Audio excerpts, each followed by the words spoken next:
नंबरगले दावत से अदावत होती है அப்பழமொழி சொல்லி கேட்டுள்ளேன். நான் சைவ பிரியன் இருந்தாலும் ரேர் என்றைக்காவது ஆட்டுக்கறி கோழிக்கறி பிரியாணி சாப்பிடுவேன். உலகத்திலேயே மிகவும் ருசியானது பிரியாணி தான். இஞ்சி பூண்டு கொத்தமல்லி புதினா அதில் சேர்க்கப்படுகிறது. அது உடலுக்கும் நல்லது.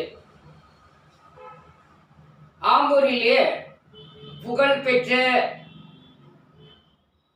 2 திருமண மண்டபங்கள் ஜனவரி மாத ஆரம்பத்தில் எங்கள் பகுதியை சார்ந்த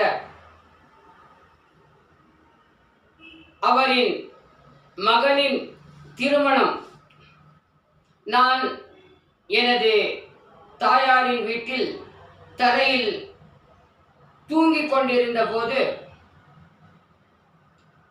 அவர் கையில் எனது பெயருடன் திருமண பத்திரிகையையும் எடுத்து வந்தவர். அன்பாக அழைத்ததினால் நானும் திருமணத்திற்கு கலந்து கொண்டேன். பகல் 12:30 ஒப்பந்த நிகழ்ச்சி. மீண்டும் 1:45 பிரியாணி, காடைக்கறி, கோழிக்கறி விருந்து. திருமண ஒப்பந்தம் முடிந்ததில் கட்சி பணிக்காக எனது அலுவலகத்திற்கு வந்துவிட்டேன். மீண்டும் 1:45 இருக்கும் விருந்திற்கு சென்றேன். மிகவும் ஆச்சரியப்பட்டேன். சங்கமே இல்லாத அதிசயம். அவர்களின் ஒற்றுமை கண்டேன். சுமார் 200 பேர் அழையா விருந்தாளியாக ஒற்றுமையுடன் அமர்ந்து சாப்பிட காத்திருக்க முறையாக அழைக்கப்பட்டவர்கள் அதனை ஒருவருக்கொருவர் பார்த்து கொண்டிருந்தார்கள். நானும் சாப்பிடாமல் வீட்டிற்கு திரும்பிவிட்டேன். அன்றும் வழக்கப்போல் தாயார் வீட்டில் சைவ உணவு சாப்பிட்டேன். திருமணத்திற்கென வீட்டிற்கு ஒரு பத்திரிகை வீதம் அழைக்கப்பட்டாலும் திருமணத்திற்கு வீட்டில் உள்ளவர்களில் 2 பேர் அல்லது 3 பேர் செல்வார்கள். 300 பத்திரிகை என்றால் 500 பேர் சாப்பிட அளவிற்கு பிரியாணி செய்வார்கள்.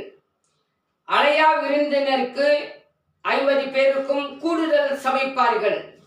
அழையா விருந்தாளிகள் 200 பேர் சென்றால் அழைத்தவர்கள் அவர்களின் நிலை சிந்திக்கக்கூடியது தானே. அவர்களால் இவர்கள் பசியோடு வெளியேறி விடுகிறார்கள். இத்தனை தொல்லைகளும் யாரால்? அழையா விருந்தாளிகளால். எனது ஓர் அன்பான யோசனை, சிந்தித்து பாருங்கள்.